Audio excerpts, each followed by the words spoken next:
Hello, FPL managers! Welcome again. This is another episode of the FPL Optimized podcast. We have reached number 126.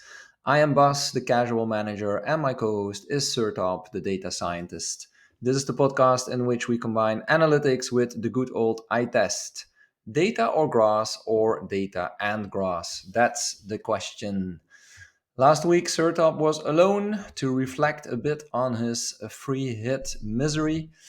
I think he couldn't take any of my jokes at that moment, so I just left him alone. But today we're recording together again. There are only 3 weeks left in this FPL season. Sertop, do you still have any objectives you want to reach? Probably 100K. I mean, we are both very close to it, so like Yes, trying to now we get. are. Yeah, we are. And it will be your first 100K finish if you can finish inside, right? Crazy. Can you believe it? I Yeah, mean, I can.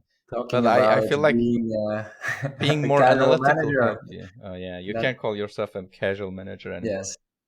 Well, until I reached 100K, which it sounds easy to do, but actually it's not that easy, right? Like even when I look at my mini leagues, I'm either first or second or third, so I think I'm doing quite well compared to others. But even then, I'm still not in the top 100K. But I'm close.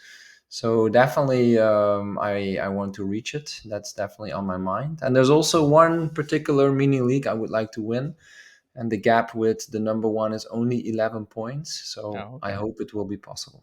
Yeah, yeah. Yeah. Good luck. Thank you. So, okay, yeah, I think we have a lot to cover today. And before we do that, let's quickly review how we did in game week 35. Game week 35. So I finished with 54 points. It is like around 6 points above the safety score. So I got a green arrow, but I think it's a very like small green. Yeah. Didn't move my rank that much. Um, so well, obviously the highlight of the week was like Eze for me at the at the end of the game week. Like until that point, actually my game week was Yeah. going a little bit shaky.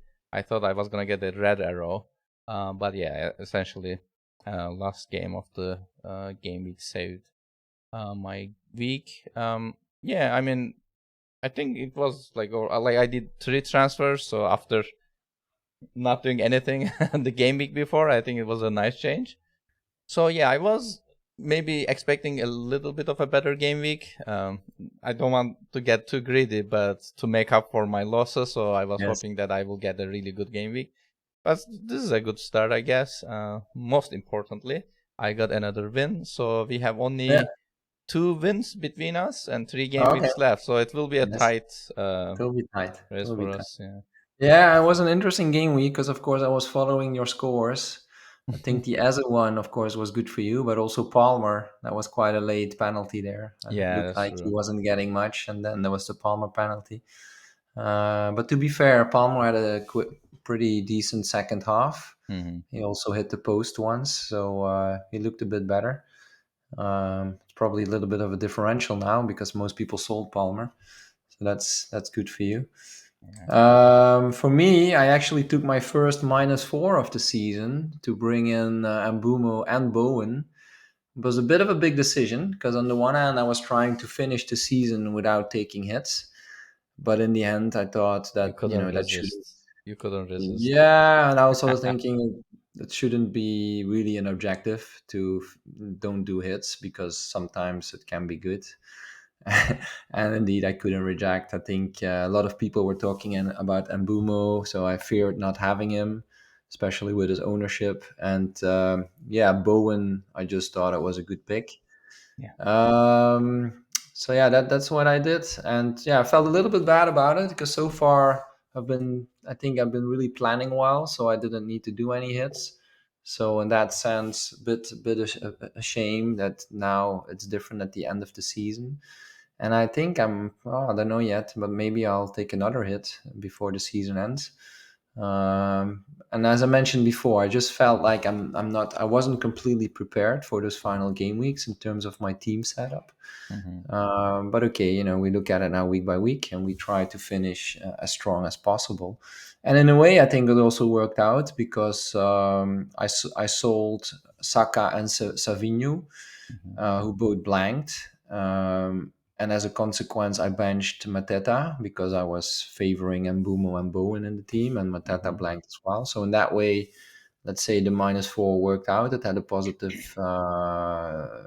result. So yeah, that's why I said it shouldn't. Taking a hit is not always a bad thing. It can be considered.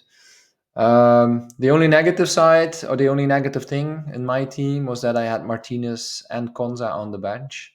So two Villa players. I wasn't too confident about the Villa clean sheet, but you see, they kept it. So that's Mhm. 15 points on the bench. But yeah, I never really considered starting them. So yeah, it is what it is. So yeah, game week score of 48 after the hit. For a big part, also thanks to captaining Isaac. I think that was a good decision. But as you said, it wasn't enough to beat your score. Our head-to-head competition remains very close, and of course, you still have your free hit left now, so that can give you an advantage in the last game weeks. Well, if I don't forget to activate it, yes. Yeah, maybe you forget. No, I think you will forget only once. Yeah. All right, so let's take a look at the fixture ticker, even though there Sure. aren't too many game weeks left, but at least we can use it to spot some of the attractive games that are still coming up. Yeah, on this, I think the sad news for me that there won't be any like doubles. So No, I was indeed. kind of like really hoping that with my free hit left, that we might get one. But yeah, Yeah, it's fine, I guess. yeah, Fixture ticker. So we have Liverpool at the top. So their favorable fixture is actually at the end of the horizon against Crystal Palace at home in game 38. Um, but yeah, their game this week is against Arsenal, and it's well, not at the bottom 10%, but still like a challenging fixture. And also they secured the title, so we don't know like what kind of team they will have. yeah, Manchester City is at the second place, and their favorable fixture is actually this game week against Southampton yeah, away, but their offense point average is 5.3, pretty high. One of the highest actually in the whole horizon. yeah, So we have Arsenal at the third place. They are playing against Liverpool, obviously, and their favorable fixture is coming at the end of the horizon as well against Southampton in game week 38. hmm, So both like Liverpool's game and Arsenal's game, I mean, in terms of offense uh, points, in average is around 5.4. So both of them are actually favorable. And I think looking at the chart, I think those are the highest uh, in the whole horizon. yeah, And in the fourth place, we have Nottingham Forest. They are playing against Leicester at home. Both defensively and offensively is favored. It's a favorable fixture. yeah, 4.4 is the defense point average, and 4.9 is the offense point average. So something to keep an eye on. And then we have Brentford in the fifth place. So none of them are actually in the top 10 percentile, but still they play against Ipswich this game week, and then they have Fulham and Wolves games. So somewhat okay fixtures. We have Newcastle comes after Brentford in the sixth place, and they are playing against Chelsea this game week. Not a favorable fixture, but they hmm, have Everton in game week 38, and that is marked favorable. And then we have Chelsea going with the order, and then we have Bournemouth. yeah, Bournemouth is interesting. They are playing against Manchester City in game week 37, so that's going to be a tough fixture, obviously. But then yeah, they end the season with Leicester at home, and that's right, actually marked favorable. It's slightly lower than Liverpool and Arsenal's games that game week, but so for people who still have their free hit, game week 38 might be interesting because of this. So like targeting obviously Liverpool, Arsenal, and Bournemouth at the same time might be yeah. interesting. And then we have Aston Villa in the ninth place, and finally Fulham at the 10th, and they're playing against Everton this game week. And defensively, it seems like a favorable fixture. Any comments from you, Bas? Yeah. No, it's good. It's good that we look at this, even though there are still only 3 game weeks left. But as I said, I think it's good to spot those games, the attractive games, because probably, yeah, we do want players of those teams. For example, yeah, as you just mentioned, City playing against Southampton now. attractive fixture attacking wise. I think a lot of people are talking about KDB because he's Mm-hmm. back in good form. Maybe Haaland will be back in the team, so that's also interesting. And I think especially for game week 38, yeah, you mentioned Bournemouth, so indeed, yeah, I think we need to consider that already, especially with our transfers. Like, do we need a Bournemouth player for that game week? And if we do, then maybe it makes sense to bring them in earlier. Yeah, quite some dilemmas, and I think for me, like probably many people, I don't have any transfers left, so I'll just have one per week. So that makes it quite tricky to decide which players to prioritize. But also, of course, at the same time, makes it interesting. Yeah, I mean, if your rank is higher than 134,000, I encourage you to take a hit every game week until end of the season. I'm sure it's gonna work fine. Wow, yeah, could work, huh? If you're lucky. Yeah, yeah. But with that in mind, so I think the next charts can be especially interesting. We look at those Mm-hmm. every week, but Yes. especially now where we probably have limited transfers left and only a few game weeks. So, which players should we really be prioritizing with our transfers? Before Let's take a look. Okay, Yeah. just before that, I will talk about this chart from Rapti Oh yes, about of the course. remaining fixtures. Yeah, Okay. so Rapti FPL on Twitter and on Blue Sky. So he shared his projected goals and projected clean sheet percentages for the remaining game weeks. Yes. So just looking at this chart at a high level, you can see that so the games with lots of like goals projected are Manchester City against Southampton this game week. So Yeah. we also mentioned the same thing.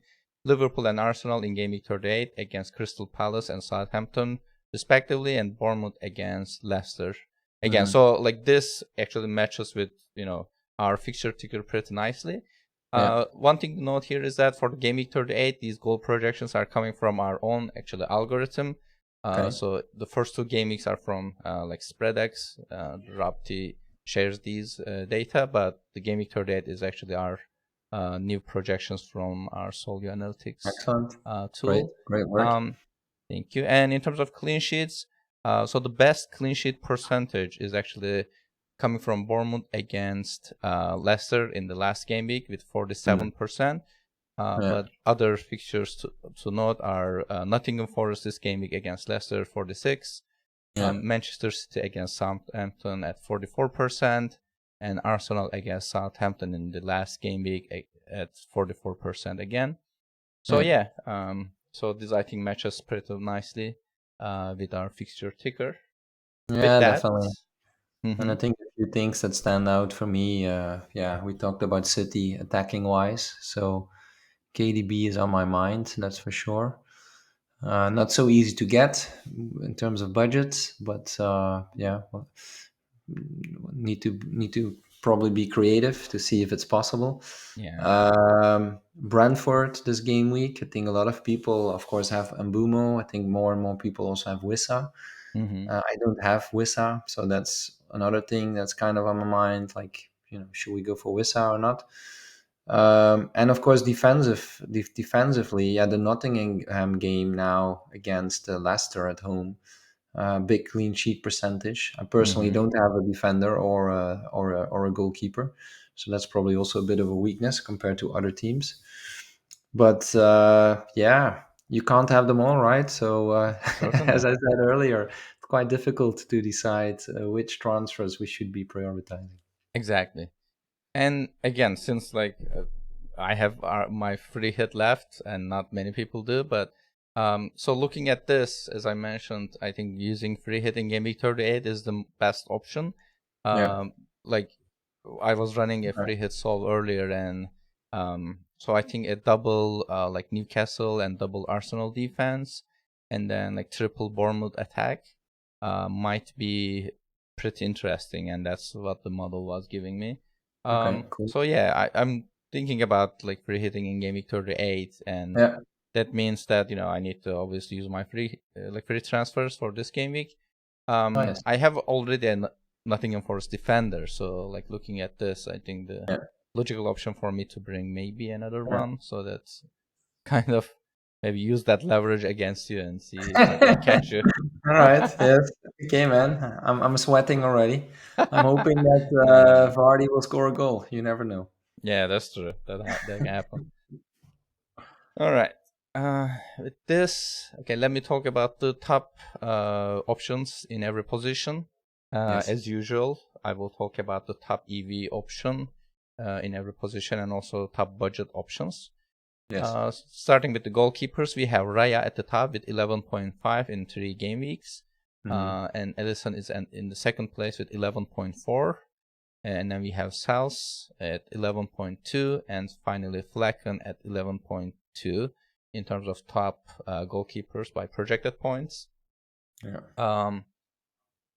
In terms of value, so where we divide the total projected points by the price, top option is Flecken. He's Yeah. only 4.4 million, but has good fixtures. As I mentioned, he's playing against Ipswich, and then they also have Fulham and Wolves games. So in terms of the total EV divided by price, he's the first. And then we have Areola in the second place with 10.0 projected points for the next 3 game weeks. We have Kepa in the third place with 10.8. And finally, Sanchez at 10.2 projected points. Okay. Anything you want to No, give? not much. I think looking at total points, they're actually quite close to each other, right? Yes. All around 11. So maybe I would say with just 3 game weeks left, a goalkeeper transfer might not be worth it. Yeah. But of course, you could decide differently. I mean, I'm not too happy for the next game week because I have Raya against Liverpool. Mm-hmm. And my other option is Martinez. Need to check again who they are playing. Martinez with Villa. So yeah, I made the mistake last week that I kind of bet on one horse because I took twice the Arsenal defense Mm-hmm. and Villa kept a clean sheet. Yeah, Yeah. Martinez is away to Bournemouth, so also not an easy fixture. So I'm kind of thinking this time to kind of split my odds and go for one, probably like go for Martinez with Saliba, that kind of mix. But yeah, Okay. so yeah, All right. not ideal, but at the same time, I don't think it's worth a transfer. So probably I'll just I'll risk it. Yep. Yep.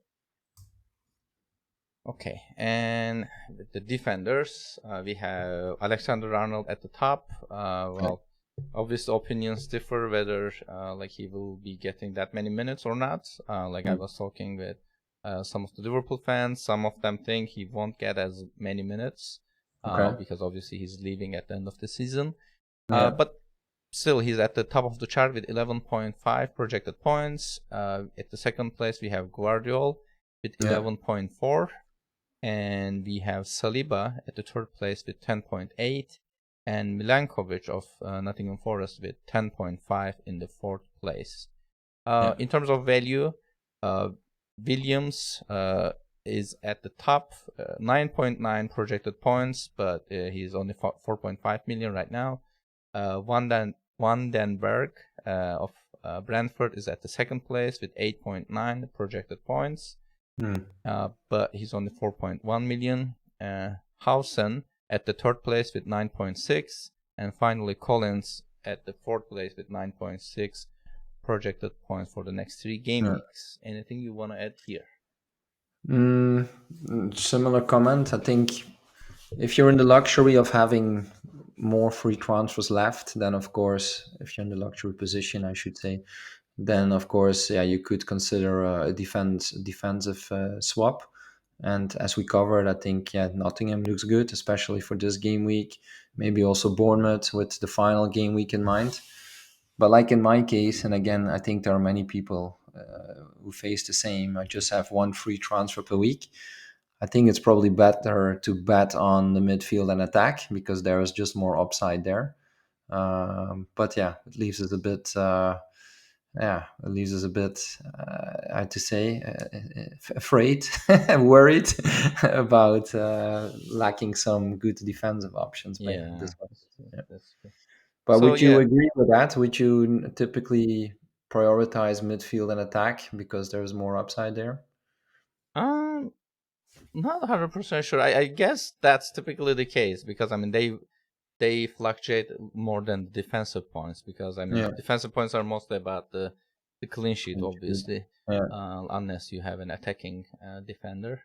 Yeah. Um, so I guess on the surface, like it sounds true that transferring midfields and forwards should have more impact.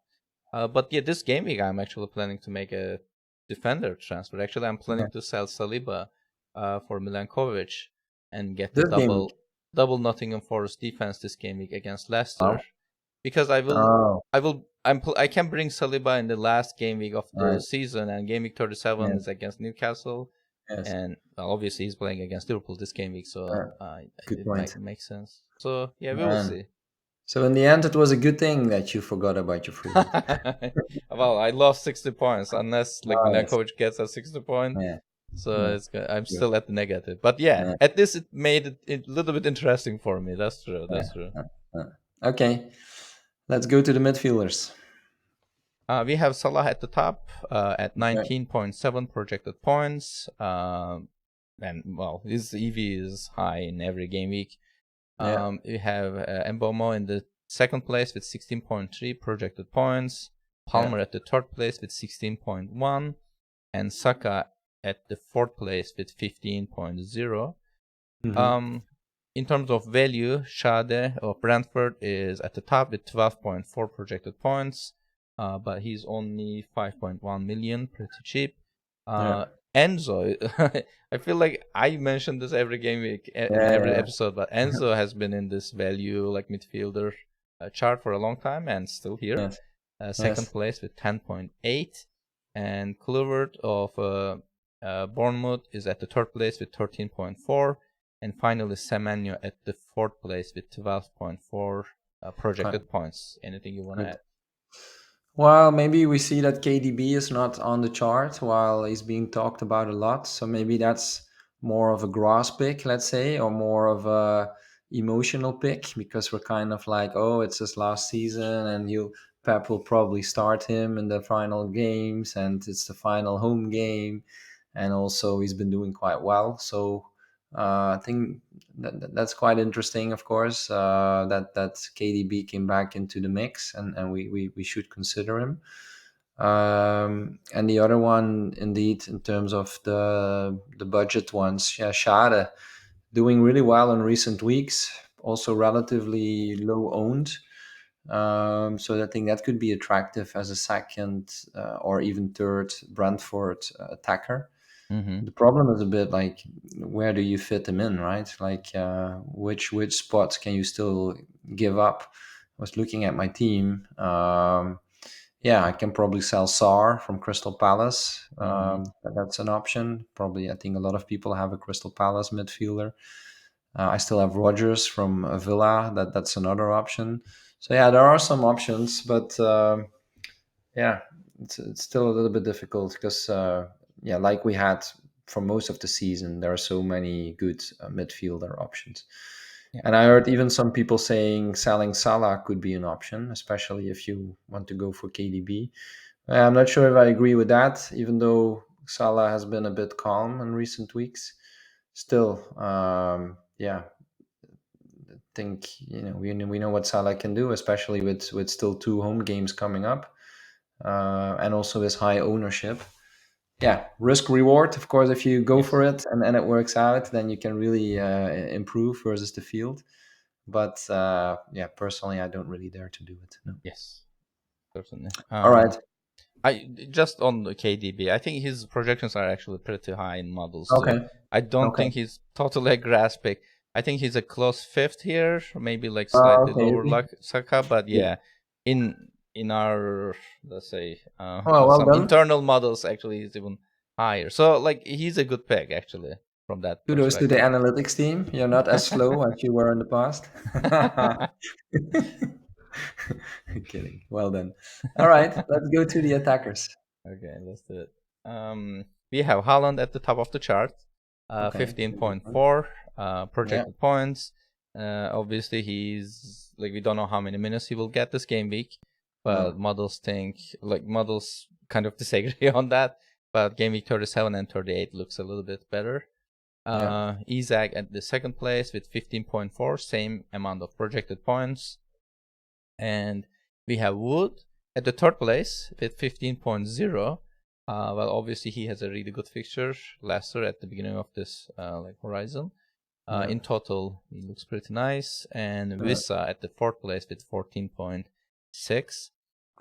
In terms of value, we have Evan Nilsson at the top of the chart with 13.8 projected points, and then comes Raul. And Raul is just like Enzo; he's always in the best value forwards.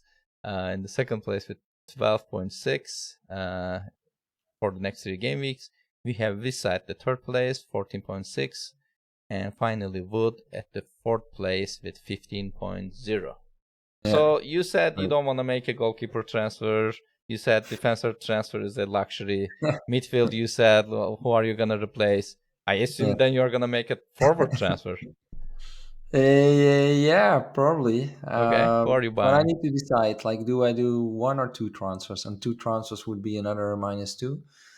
As I said, I really would like to have KDB. I think that's a good shout for the last 3 game weeks. I think the midfielder I do want to sell in that case is Sar from Crystal Palace. But budget-wise, I looked at it. The only way to make it work is to go from Mateta to Evan Nilsson, which I don't mind. Ideally, I wanted to go for Wissa, but then I cannot get KDB. So that's a bit where I'm stuck. Like, how important is it for me to get KDB in the team? If it is important, then yeah, I need to go for Evan Nielsen, which I think I will. I won't mind again, because especially for the game week 38 fixture against Leicester. But if I won't go for KDB, then yeah, the budget would give me some more options. I think the only player who's on my radar or on my mind who's not on your chart is Cunha. Just because I think Wolves and Cunha doing quite well recently, and they also have decent fixtures left, so that would be another option for me. Yeah. But you're right, still not decided. I think, well, I did decide I wouldn't go for a goalkeeper and a defender. That's true. But then whether it will be a midfielder or an attacker or both, that I still need to determine. And I And won't tell you. and you're wearing a KDB jersey, if I'm Yes, not today mistaken. I'm wearing the KDB jersey. Yes, Okay. yeah, I'm happy Okay. that he's back and in good form. Yes. Yeah, and he's leaving. Yeah. Not happy about that, but that's okay. Okay. Um, Next up, let's look at an optimal team. just before that, And before uh, that, of course, you have something else oh, again to surprise of course, me. I Go have ahead. full of surprises. See, like I missed a game week, but then Yeah. I'm full of energy now. Um, Excellent. so I also generated this chart. It has been a while since I generated another one of Yeah. these, but now that the Nice. season is almost over, maybe I thought this makes sense. Yeah. So this is a chart of comparing projected points with risk, variance, and risk is kind of measured by using like ownership and also Okay. projected points at the same time. So we are kind of like looking the variance of the player and also like how heavily owned they are.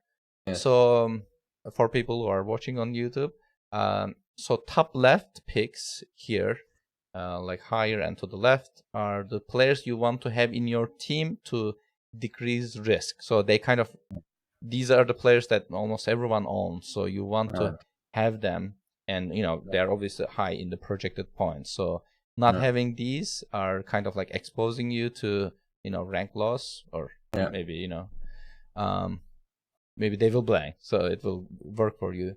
And the players on the top right of this chart are actually players whose ownership are low and their projected points are high, so that they can actually move you quite a bit.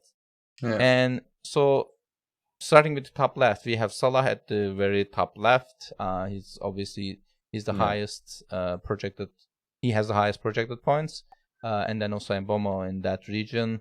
Isaac is another player, and Marmoush. So these players are heavily owned in 100k. So again, like not owning them means that you are kind of trying to maybe go with a differential strategy. On the top right, we have Palmer. So you just mentioned about the Palmer when we were talking about the game week results. So his ownership is quite low at the moment. So everyone sold him. So his ownership is low, but his projected points are decent. So owning him is actually a pretty good, like high risk, high reward pick at the moment. And right next to him, we have Haaland again. Like you can bet on Haaland's minutes and then maybe get lucky.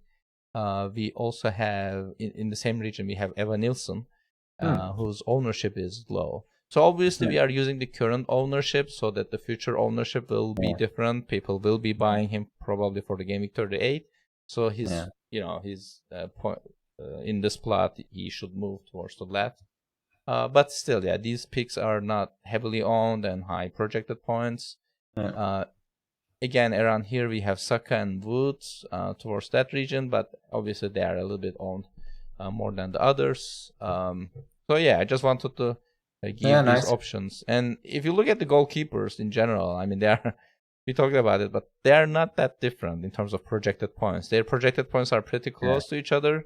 So only way you can think is that like maybe, some people don't own a particular team's defense and you can just check it.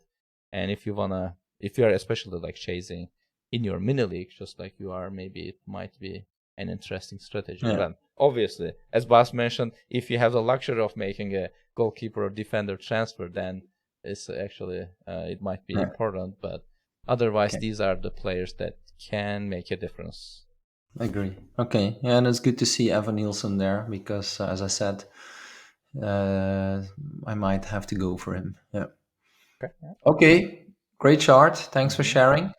So now let's look at the optimal team. Probably not many people with their wildcard left, but there might be a few. But as we always say, even if you don't have the wild card, I think it's still useful to look at the optimal team, as again, it gives a good view on which players we should be prioritizing to bring in. Yes, certainly. So for this week's optimal wildcard team, I used a team value around 103. So maybe you purchase some of these players for cheaper prices, so what you can afford can be a little bit different. But the optimal team, we have Flecken in the goal, and then Guardiol, Aina, and Williams in defense. And we have Mbomo, Palmer, Eze, Salah in midfield, Vissa, Wood, and Evan Nilsson in forward. And on the bench, we have Sanchez, Saka, Mikolenko, and Colville. So in Gameweek 37, it rolls the transfer. So I assume that you have only one free transfer here. And in Gameweek 38, it means that you have two free transfers. And it buys Kerkez for the last game week against Leicester and sells Palmer for Semenyo. So this is an optimal team with only two free transfers in this horizon. And this is the optimal team. Any comments from you? Not too much, no. I think it's many players that we already covered, so it's good to see that they're showing up here. Yeah. Yes. Okay. And also, I was thinking about this. So maybe an optimal free hit team will also help people to see which players are actually good. So for this, I actually it has unlimited budget, and obviously unlimited transfer is free hit. Just let me go over them and see if there's any player that sounds interesting to you. Oh, it has unlimited budget. Sorry? It has unlimited budget. Unlimited budget, yes. But I think these are affordable. I mean, there are not too many like premium players left. Yeah, that's true. Yeah. Like since we are not trying to fit Haaland and Salah together, I guess it's affordable. We have Leno in the goal against Everton in Gameweek 36, and in defense we have the same defense: Guardiola, and Williams. In midfield we have Mbomo, Eze, De Bruyne, Bruno Fernandes, and in forward we have Wissa, Wood, and Marmoush. And in Gameweek 37 we have Pickford against Southampton. In defense we have Colville, Mikolenko, and O'Brien. In midfield we have Rodgers, Mbomo, Palmer, Eze, Salah. And in forward we have Watkins and Wissa. And in Gameweek 38 we have Raya in the goal, Saliba, Livramento, Shar, in defense. So as I mentioned, it's like double Arsenal, double Newcastle. Yeah. And in midfield we have Saka, Kluivert, Semenyo, Salah, Bowen, and in Mm. forward we have Isaac and Evan Nilsson. Anything Yeah. you wanna mention here? Mm. Well, the tricky thing is, I guess, that each week the team is quite different. So, Yeah. like the people, for people like me without free hit and just a few transfers left, as I said earlier, that makes it a bit difficult to decide, okay, which player to go for. So I guess I will just look at it week by week. And yeah, it kind of supports what I was thinking to do because, as I Hmm. said earlier, if I sell a midfielder, it will be either a Sar or Rogers. And I see Rogers showing up in the 37 free hit team. So I think it's probably better to keep Rogers. Um, and yeah, it's at the same time, interesting and also sad, of course, that Tottenham is seen as an easy game, let's say, relatively. They consider a lot, yeah. That we want to keep our players to face Tottenham. It will probably be different next season normally. But yeah, this is what it is. All right, great information. Thanks for Sure, covering. sure. Do you have anything else as surprise, or shall we look at? Not for this part. I'm ready for captaincy. All right, let's look at captaincy then. Uh, this week's captaincy is interesting because the top player and the second player they only have 0.01 Oh, projected point between them, okay. and the top player is Wood against Leicester at home with Yes. 5.97 projected points in the ensemble. Okay. So there's only one model who has Wood as the top option though. It's only Fantasy Football Scout. Okay. Um, and in the second place, we have Salah in the ensemble against Arsenal at home, 5.96. Wow. So it's Yeah. very close. I mean, it's almost identical.